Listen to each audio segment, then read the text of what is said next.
Welcome to How to Run Profitable Retreats podcast, the podcast that guides you not to only host retreats that thrive financially, but also transform people's lives.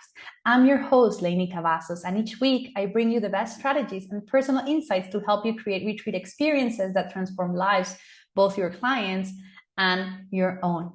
In our journey together, we'll dive into the secrets behind successful retreats, from crafting a unique atmosphere to mastering the logistics that ensure profitability.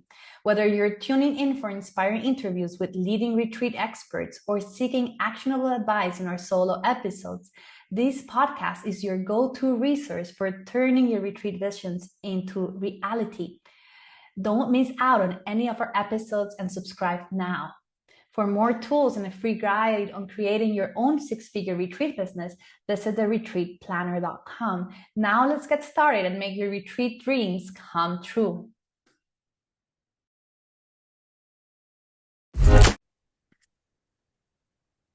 Welcome everyone to another episode of How to Run Profitable Retreats. And today I'm so thrilled to have Frank Ciccia. He's an MBA, MS, and an authentic, transparent, and empathetic leader, change agent, known for his ability to align leaders for maximum impact on people and organizations. He has the deep experience and academic knowledge valued by organizations, stemming from over 16 years as a clinical adjunct professor in the University of Buffalo, executive and professional MBA, as well as his prior role as a founding director of the Leadership Development Center and guiding cultural transformations at over 135 for-profit and non-for-profit organizations. So I'm going to summarize this for you. We're going to be talking today about retreats, but for corporations, for profits, and for nonprofit corporations, and how that will actually create high impact teams. Yeah. So if you're interested in how to build a space where you can actually dive into the space of working for corporations, bringing your message in that space, you do not want to miss this talk. And if you're someone who has a team that needs these, you do not want to miss this talk as well, right? So Frank, thank you so much for being here today at this podcast. Thank you very much. Thank you, Lenny, for inviting me. I appreciate the time today. Yeah. So tell us a little bit about what do you do and how do you serve people? Because I know what you do, but everyone in our audience doesn't. So let's just hear a little bit about that. Yeah. So I'll try to. I've had a very long career, so I'll try to summarize it as quickly as I possibly can. I've worked in a variety of settings over the past several decades. I have had roles where I worked in academia. I have worked in non-for-profit settings. I've worked in corporate leadership settings.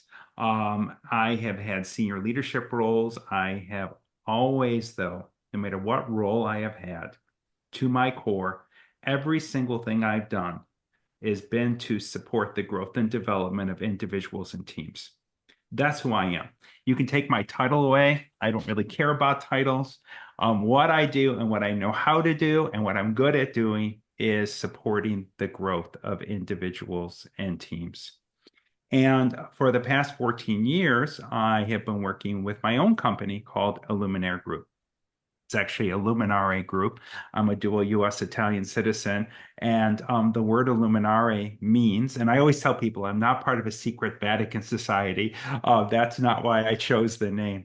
I chose the name Illuminare because the word means in Italian to shed light. And for me, it represents the aha word, the awareness word, the point of awareness. When people now become more illuminated, they become much more aware, they become much more knowledgeable. And that's really the goal of what we do, is we support the growth and development of leaders within organization so that they can lead much more deliberately, with purpose, and that they're creating a positive impact in the lives of others who choose them every single day as their leaders. And that's what we do. Over the past 14 years, I've worked with well over 145 organizations. And a lot of the work that we do, in addition to our programs, our services, our coaching, is focused on retreats.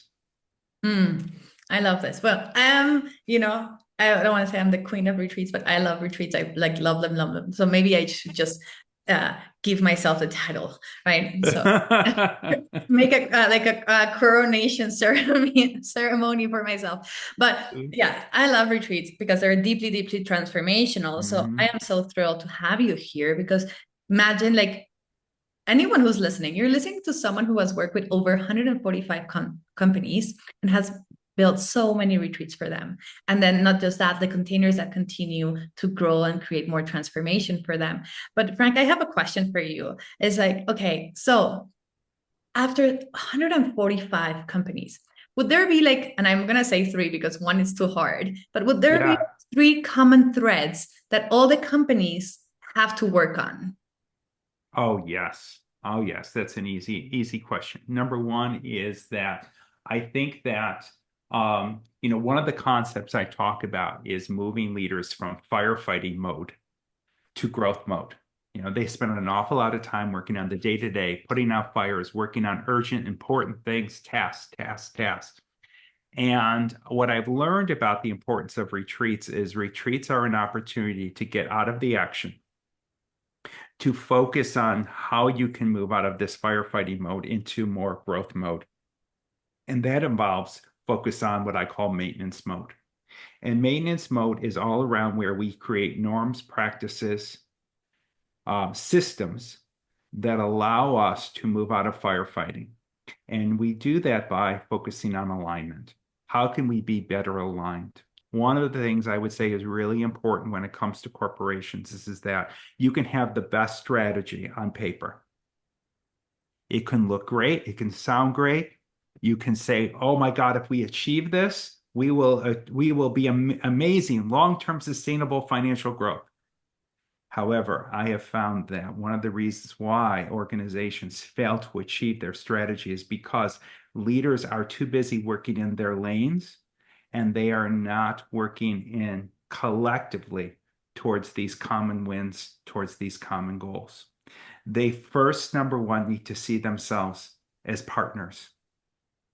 And a retreat allows us to take a time away from the action to sit down and focus on the fact that, wait a minute, we are partners in this business. We are not functional leaders anymore. We are enterprise-wide leaders. Second thing I learned is that retreats are great as a way of being able to do some work to focus on team alignment. But the retreat alone is not the be all end all. There needs to be follow up. I can't tell you how many times I have left a retreat that I participated in and I've gone back to work and I go back into firefighting mode, back into the work, and everything we talked about at the retreat, we're like, we forget about because Mm. nobody's holding us accountable to it. One of the things I do when I work with my organizations is that the retreat is a starting point. It is not the be all end all. We do follow up. We meet either monthly, bi-monthly, quarterly to revisit all of the things that we said we were going to do at this retreat, to talk about our progress, how we are doing, and how well are we working as a team to accomplish those things. The other thing I have learned is that it is very, very important that whenever we are doing work within organizations, we start at the very top of the organization and then we work our way down to other leaders throughout the organization. Mm. And lady, you may say, but Frank, why is that? Why do you start at the very top of the organization? I'll tell you why. One of the things I learned early on was when I was being hired to work with supervisors, frontline leaders. Please, can you give them some supervisory training? They need some skills, they need some development. And early on, being new to this years ago, I would say, sure, be happy to do that. And what I found is as soon as I brought these new merging leaders, frontline leaders, supervisors in the room, the most the most standard question I was asked, most frequent question I was asked is, Frank, this is all great stuff. We love this material. However, is my boss going to get this? Because my boss could really use this. Yeah, I've been there. Yeah. Oh, yeah. They can use this. And so that's why now I always say we start at the very top. We make sure that we have consistent language. We have consistent alignment. We call our leadership programs collective win leadership programs because it really is about creating a win-win outcome for all those that are involved. If we're working collectively together towards common goals, towards common wins, we will all win. We will all win. I I love don't this. know if that was three things Yeah, or it more was. things or yeah.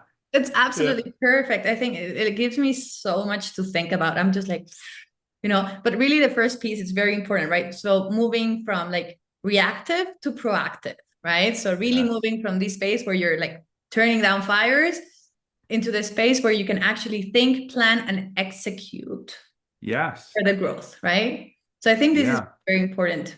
So for anyone who's listening to this, if you're thinking about like, oh, well, maybe, I might want to think about like going into like the corporate space and working with people in the corporate world, I would ask yourself this question.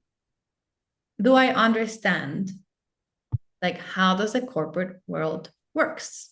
Because it doesn't work the same way as a small business owner. It doesn't work the same way. There's so many moving pieces, so many different mindsets. And also there's usually a lot of competition inside of it. Right. So I think this is why it's so great that you're bringing this place where everyone is winning, everyone is Mhm. working together towards one goal. So, and that's why I've been to many corporate retreats. I organize many corporate retreats. And I have to say, when I attended so many times, like, all these team bonding exercises were like, oh my gosh, like, do I need to really play tag with this person that I don't really like? And it used to be like, these activities that were like, icebreakers, like not something not very fun.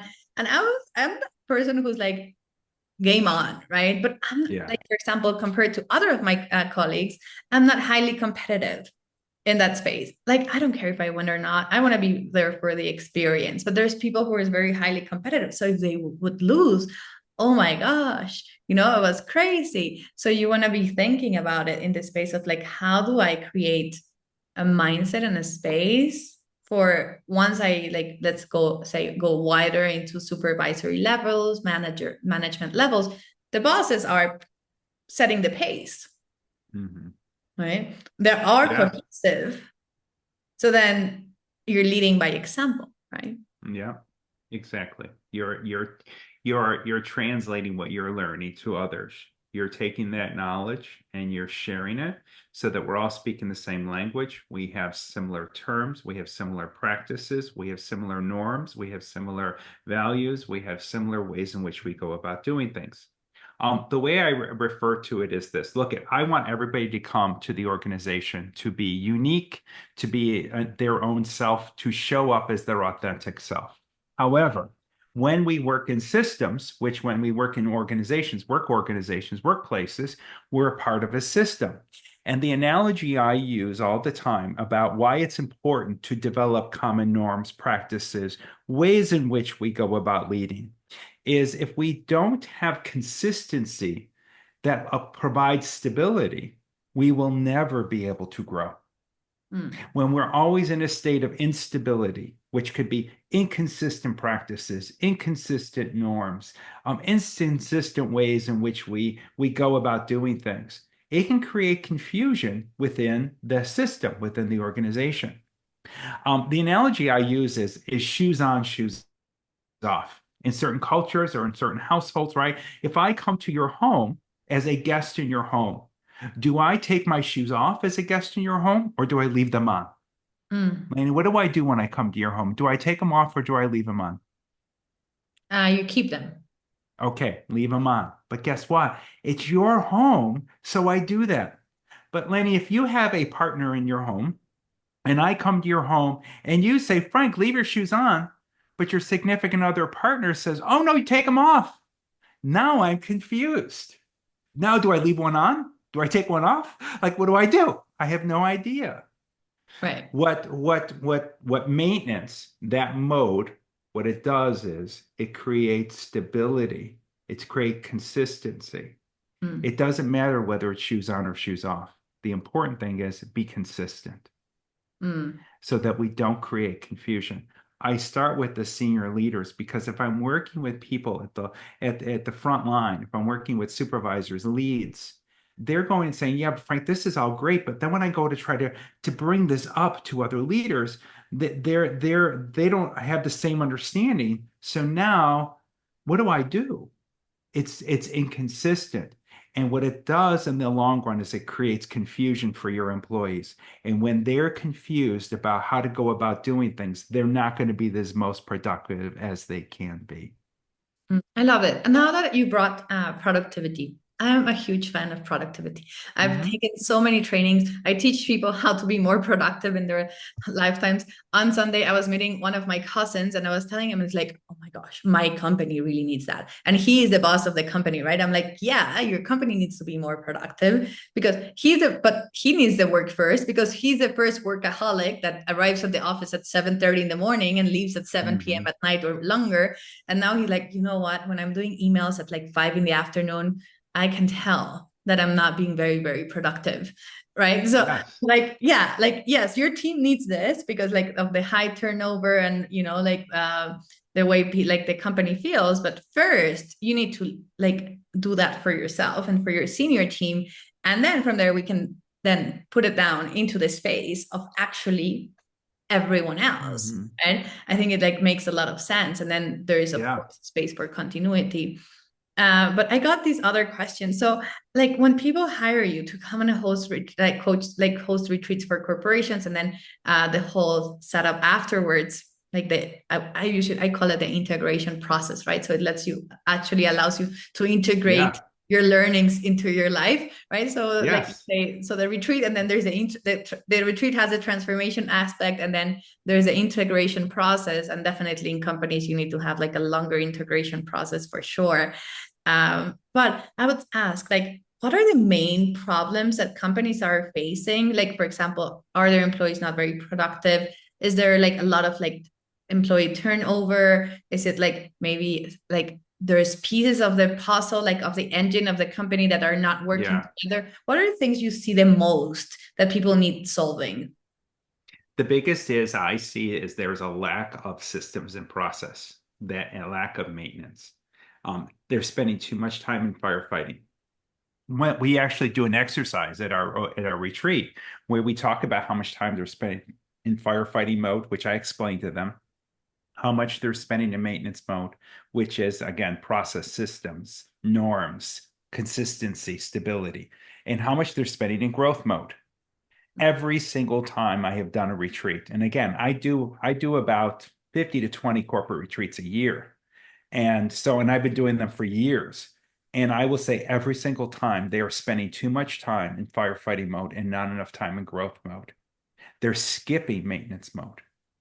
So Mm, what they end up doing is they're trying to move from firefighting to growth, and it just looks desperate. It's a lot of change that is that is sporadic. Their employees are experiencing change fatigue. They're not, time is their greatest constraint, and they're not spending their time productively. They're mm, spending their time and doing a lot of time wasters. I have leaders who spend none of their time. Here's an example. I have leaders who have some problems with their employees. They're not able to coach them. They're not able to advise them. They're not able to find out how they're spending their time because these leaders are spending all day long in meetings. They're mm. going from one meeting to the next to the next. Here's how it turns quickly into a fire. So, Lenny, if you're spending all time in meetings all day long and you've got a team of 7 people who need you for coaching, for guidance, but you're in meetings all day, what do you think they're doing? They are going to get coaching, but it's not going to be from you. Eventually, that turns into a fire. I can't tell you how many times employees have said, I've called my spouse or significant other. I've called another employee. I'm being trained by somebody who has taught me a whole bunch of shortcuts. And so now all of a sudden, that's one example of Mm. how we say, and now because my employees have been trained poorly, they're not getting good advice. Eventually, this is going to become another fire for me. Right. And I right? would say, And yeah. getting them out of that is difficult because they're like, but I feel like I've got to be you've got to really look at how you're spending your time and make sure that you are very protective of that you're Mm, focusing on the most important and urgent things.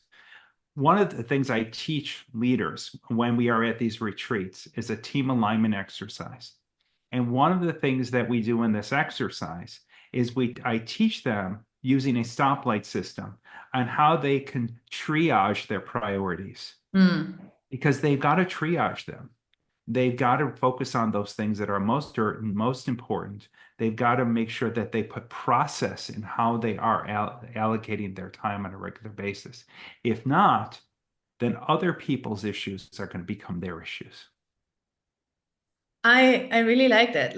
Like for me, I am a big fan of SOPs. For anyone who's listening and doesn't know what an SOP is, it's standard operating procedure, right? So Mhm. basically, it's a list. It's a process of how you do anything. So let's say you have a system where people come and book calls with you. You need to have a document. Usually, it's a Word document that says, okay, so the first step is I'm going to get the lead, then this person is going to book the call, then there is this email, then there's that email, then if they don't show up, this happens, if this shows up, they happen, because later on, let's say you have an assistant, right? Let's put it very, very simple, like a very, like in a small, very, very tiny business, you have an assistant and your assistant is like, you know what, found another job, thank you so much, right? But you spent hours, maybe months training this person to Mhm. know how to understand your business and how to do things. And Yes. sometimes, yes, they will be able to do a handover, but if they have, let's say, a 2 week notice or a 1 month notice and you haven't found the next replacement by then, they will not be able to train them. And actually, they will train them the way they think the other person should be trained. So with the shortcuts, with this, with that, like, oh yeah, don't worry about this no show Mhm. clicking on the button. No one ever really rebooks. So, just skip it. But if you already have these documents in place, right? So the space of like growth, Yes. then the next person comes and they do that. And I remember Yes. when I was working in the corporate space, a lot of people will leave the SOPs to the end, right? They'll be like, well, we'll do the project. Let's get the project out there, Yeah. right? And then we'll Yeah. build the SOP later on. Like, it's okay. Like, we don't have time to do this. Or And I'm, they don't update them. you don't update them, right? Yeah, Yeah. Yeah. 100%. And then I was like, no, no, no. You build the SOP as you build the project. And then you go and you review. You're like, does it work? Does it need amendments? Does it need changes? Ah, yes, I actually could change this here and there. And then next time, I remember when I quit one of my jobs, I had to do basically no handover because I had a whole Excel sheet that had the links to absolutely everything that I needed, Mhm. the links to all the SOPs of all the information they needed to know. And they were like, how? I'm like, because I am building it as I go. I'm not waiting for the moment when I resign and then I need to give you a handover. My handover, it's been ready for 2 years. Yes. Not everyone Yes. thinks that. Yes, not everybody does. But again, that's an excellent example of what we call maintenance mode. Creating SOPs, succession plans, performance management plans, development plans, all of these things are processes that allow us to have greater stability, handoff, ease, greater allocation, more resourcefulness when it comes to our time. We're able to focus on our priorities. Because here's the thing, if I'm in constant firefighting mode, if I'm having to rewrite SOPs, retrain people, do all of this because there's nothing in place, eventually that firefighting mode will spill over onto the customer experience. If Mhm. now I'm so focusing internally on the dysfunction that's existing within the organization, that means I may not be able to deliver on the promises I make to the customers who have just hired us or those people we serve. Yeah. And I remember also, I think this is something that's very important for like people to understand when they're thinking about like corporate retreats and kind of spending time in that space. Like it's also how you communicate with them, right? Like that they understand Yeah. your language. Because I am sure if like I come and I speak in like with some words and lingo that is very like maybe I'm gonna not even gonna go into the space of like people in the spiritual world that you use like words like enlightened and soul sister and da da da, but even just from the space of being like very like fancy words like so we are gonna increase our rates and da da da and productivity by this and that. It makes it so complicated, and people are like, well, how would you like how what do you think like in this space is like the correct language to approach people within this space for them to understand what you're offering, but also really take Yeah. it from a space where there's space for growth? Yeah. Yeah. A lot of things came to mind as you were talking. Number one is what I don't do is I don't help organizations develop their strategic plans. Hmm. That's not what I do. What I do is I then say, once you have a plan or you need assistance in articulating that plan or communicating that plan, that's where we come in. One Hmm. of the things we do with the retreat is we focus first on what is the strategic plan? What is your collective wins? What are you moving toward, focusing on over the next 2 to 3 years? Let's start the retreat talking about the what, where we need to go. What's our destination? What does future state look like? And then we spend the bulk of that retreat talking about how the three key drivers, first being leadership, the quality of leadership, second, the quality of the communication, the third, the quality of the teamwork that exists throughout this leadership team and through the rest of the organization are the three main drivers on whether or not that strategy you just spent a whole lot of time putting together, whether it's going to come to fruition. Right. Typically, if your strategy fails, it's because either A, it was a bad plan, wasn't a good plan. It was too lofty. It was too big. We were going to grow, we were going to triple our business in 5 years, right? Maybe that's achievable. Maybe it's not.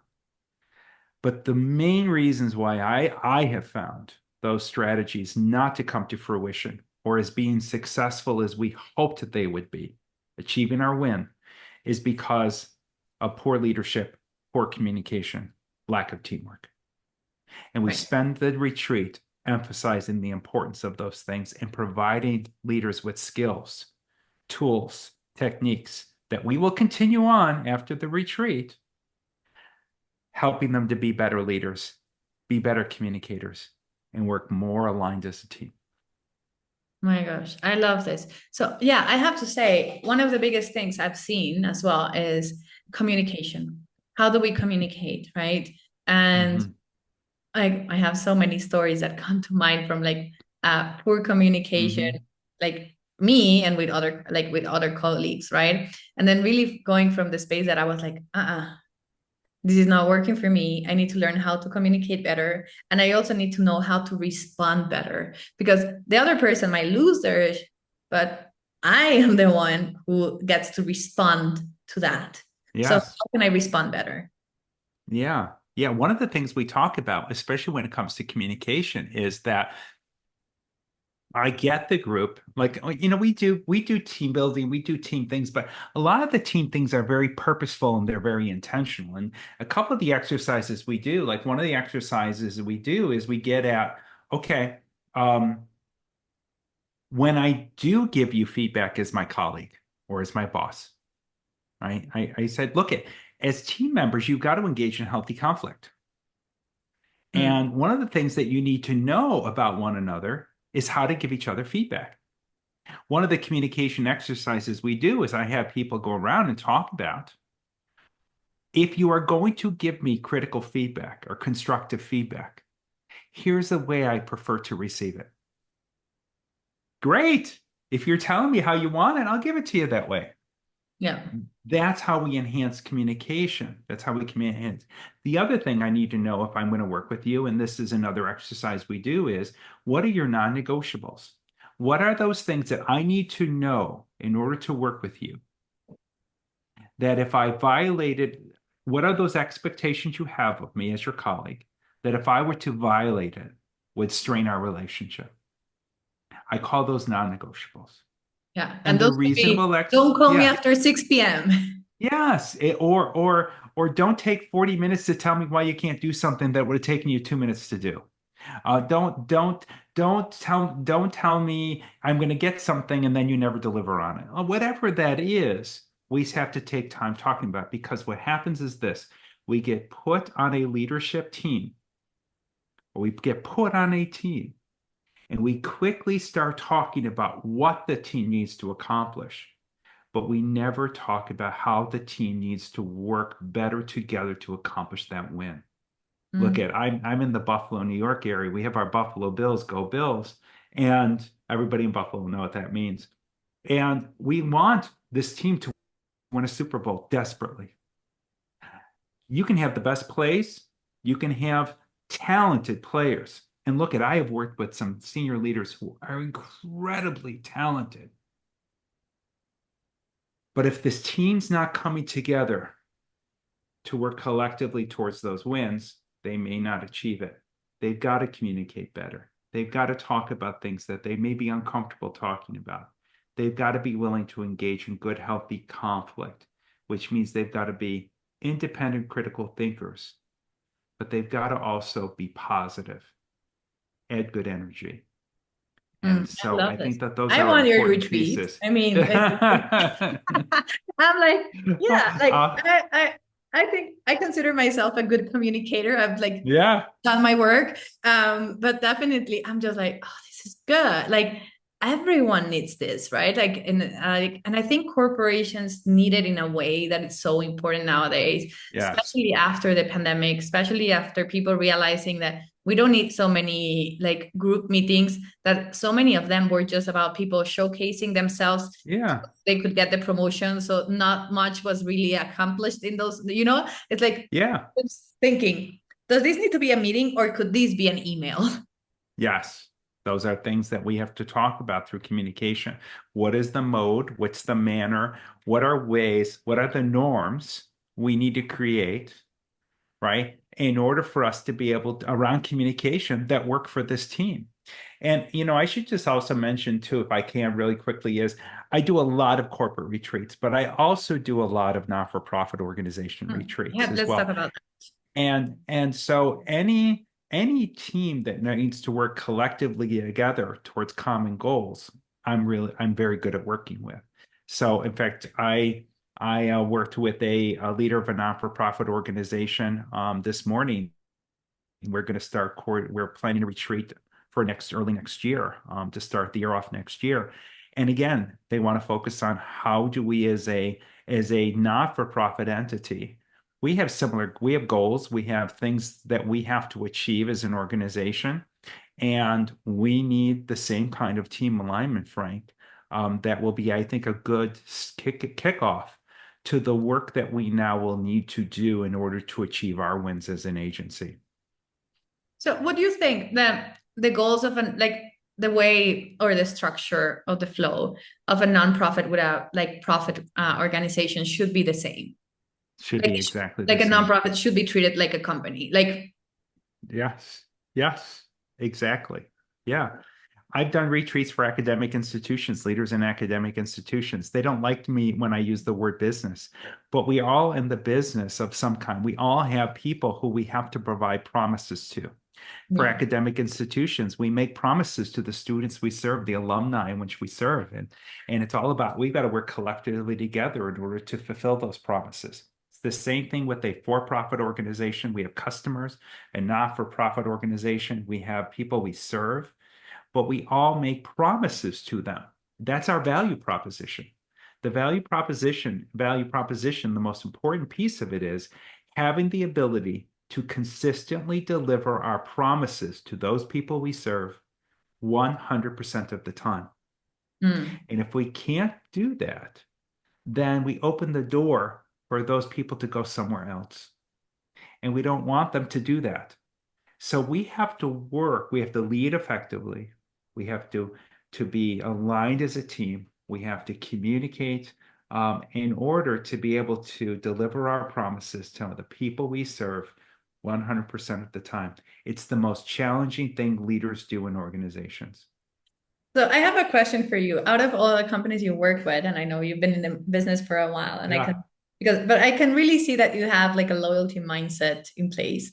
So how do you find like retention for working with people in like profit and nonprofit organizations?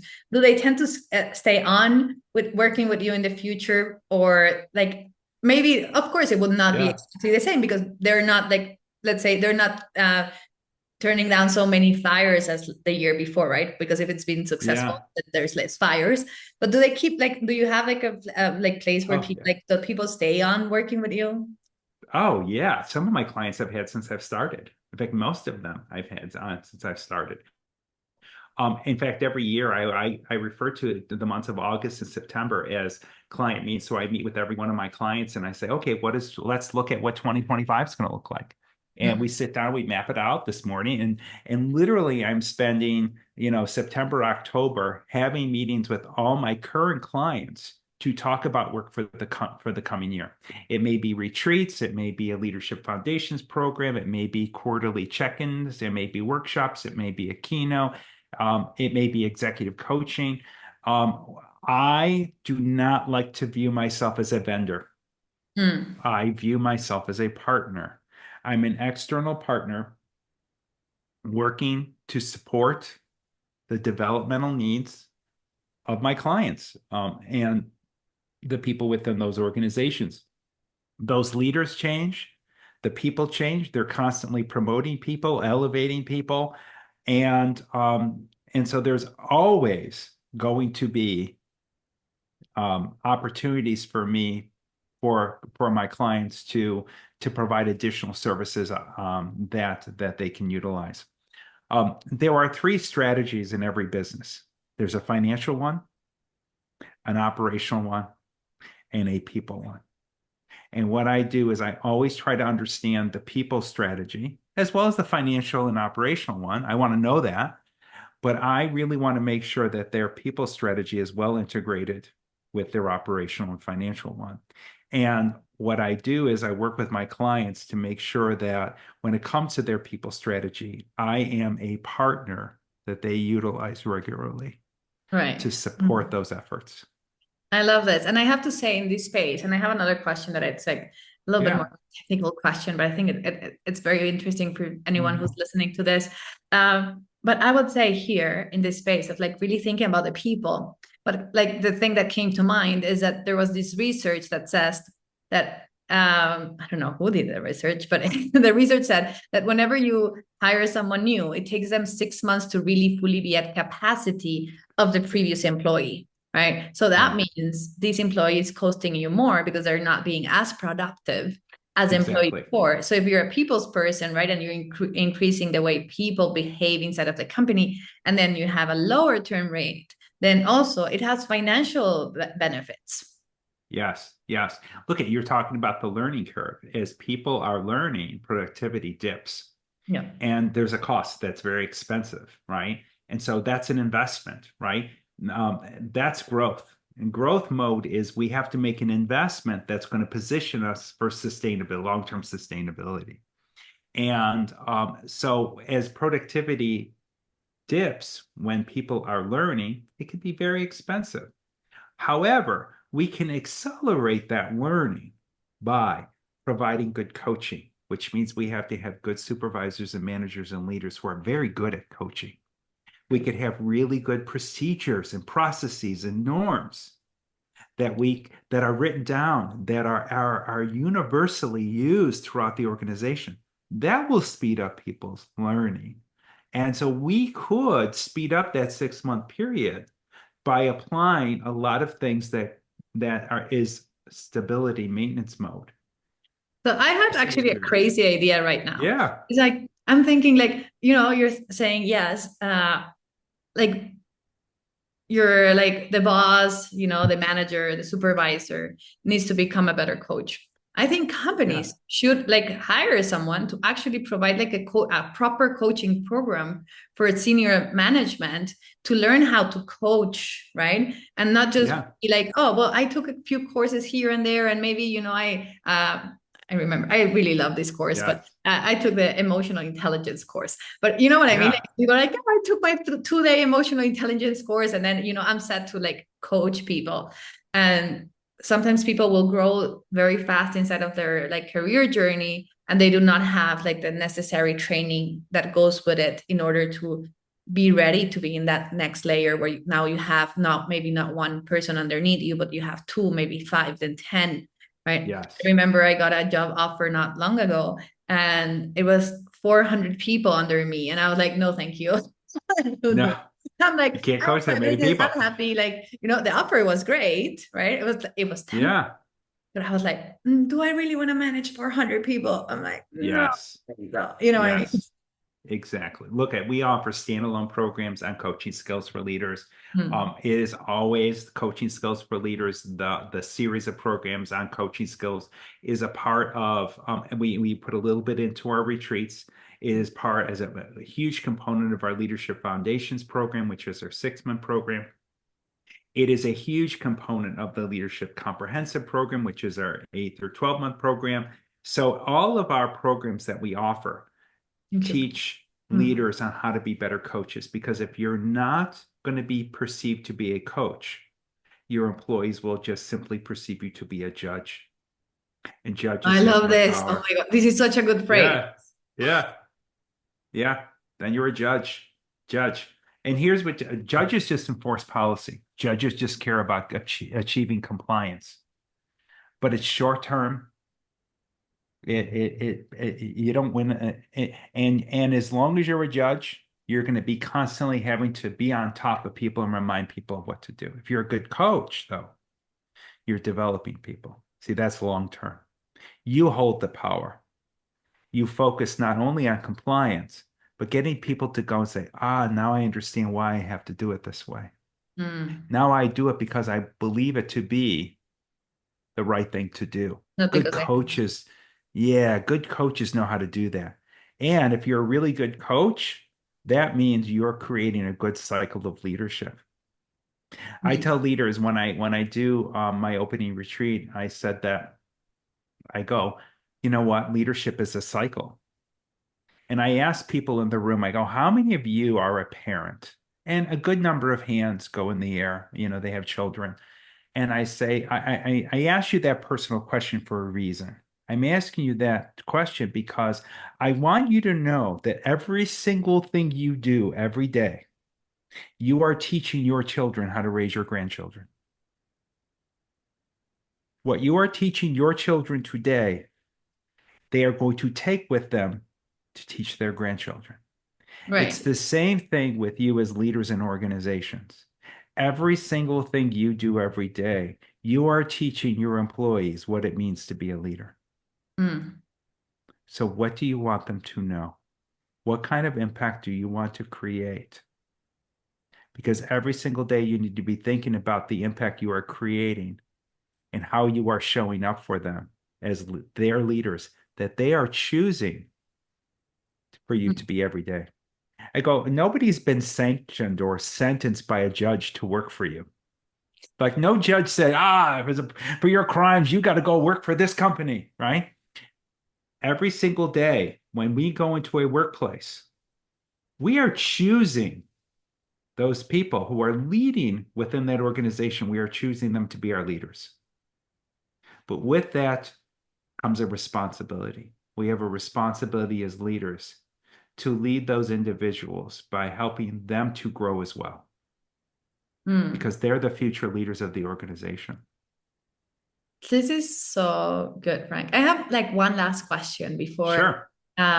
we let this go. So, for example, I run most of the corporate retreats I run are in Mexico, right?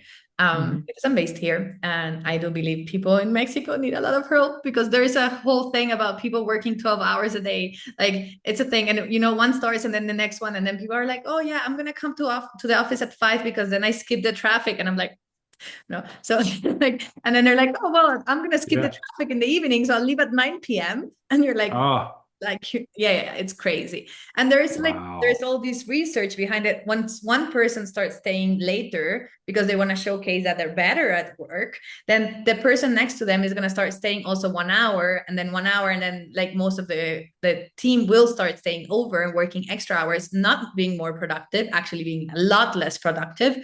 And then that person who started going to be like, no, no, no, now everyone is staying until 7. So I need to stay until 8 so I can show that I am very, very committed to my job. Right. And then again, it's a whole cycle. And then people, and everyone is working overtime unless you have a boss that is very much like, hey, no, there are like, Yes. there's two reasons why you're working more. Either you're not productive enough, or I'm giving you too much on your plate. Like there's no Yes. reason for you to be staying over, right? Of course, there's like Yes. times where projects and whatnot, but in the Yes. general rule, no, you should be able Yes. to do your job in the hours that you're allocated for. Anyway, Yes. so we do them here, and they fall under education, right? And there's a norm in Mexico where, because it's education, then it's tax deductible. So does that work for you as well? Because I know in some parts of the US, you can actually do corporate retreats and they're like tax deductible. People can attend retreats and they make them tax deductible because they fall under like kind of like a specific piece in the tax break. Yeah, I don't think that that's the case here in the U.S. At least I've not been aware of that at all. I know that for every corporate retreat, it is something they have to budget for. It's something that they have to invest in. And so I don't think there is the tax break on that at all. I know that when they hold these retreats, like I said, I've done these retreats all over the US. I was in San Antonio 2 weeks ago. I've been in California. I've been all over the United States doing these retreats for clients wherever they want to sponsor them. You have to view these retreats as an investment. And so I don't think there's any tax breaks, but I do know that you will get the return on the investment Oh yeah. if you come out of these retreats with a better sense of how to be more effective as a leader, how we can communicate more effectively, and how we could be more aligned as a team to work towards our common goals. I love this. Very good. Well, some more extra research for me to figure out if there's something bad. Yeah, I'd reach out to like some tax people, because I know some retreats people make them and they're like, oh yes, this retreat is tax deductible. I don't know under like which yeah. concept and but yeah, but in Mexico, definitely after the pandemic, there was this like whole norm that was all about like Oh, that's companies great. had to provide education to their Hmm. staff. And because of that, they made it tax deductible. So people like companies could be like, Yeah, not the whole thing, yeah, big piece of it. So yeah. it's be quite interesting. All right. Oh my gosh, Frank, this has Yeah. been absolutely amazing. I'm so thrilled. Well, I'm so thank you. happy that we had this conversation with all of you amazing listeners who stayed on until the end and learned a little bit more about really like the mindset of like entrepreneurs in the space of like going into the corporate place, but really about high impact teams, and really how you need to start from the top. People need to stop being reactive and becoming more proactive, and there needs to be systems in order for that to happen. People need to become better leaders. They need to communicate better. So thank you And so be much. more aligned. And You're if welcome. someone wants Thank to you. talk to you, like how do they find Yeah. you? How do they reach out to you? Easy. I've got a website. Again, my name is Frank Ciccia. My website is www.illuminaregroup.com, and Illuminare is spelled ILLUMINARE, and then GROUP.com. If you go to my website, there is a contact page. All you need to do is fill out the contact form, and I check those regularly. We'll respond to you if there's any questions you have. My email address is also on my website. You can just even email me directly as well, but go to the website. All the information is there. Oh, perfect. Yeah, and we'll put the link below so you can just go and click on it. You don't have to go and type anything from you, but just go check out Frank. Frank, thank you so much for being here and sharing all your amazing knowledge with us. Well, thank you very much. I greatly appreciate the time today and for asking me to participate in this amazing podcast. Appreciate it. Thank you. Thank you. See you next time. For everyone who's listening to the episode, thank you so much for following. And if you like this episode, make sure you like it, you follow us, leave us a comment, or share it with some friends. Bye. If you want to learn how to host corporate retreats and add them into your business, I invite you to book a call with me. We have a program starting, Mastering the Art of Corporate Retreats, and you could really benefit from them. If you're tired of finding one client here, one client there to go into your retreats, you understand productivity, communication, and you can bring something different to the table for people to come together, this is definitely the program for you. Book a call and let's have a chat and figure out if this is the right step towards your business. Remember that you can really grow a huge business if you're focusing on corporate. Thank you so much for listening to How to Run Profitable Retreats. I am your host, Lainey Cavazos, and I hope to see you here next time. Wow, what a great episode. If you like our podcast, How to Run Profitable Retreats, leave us a review and share it with a friend.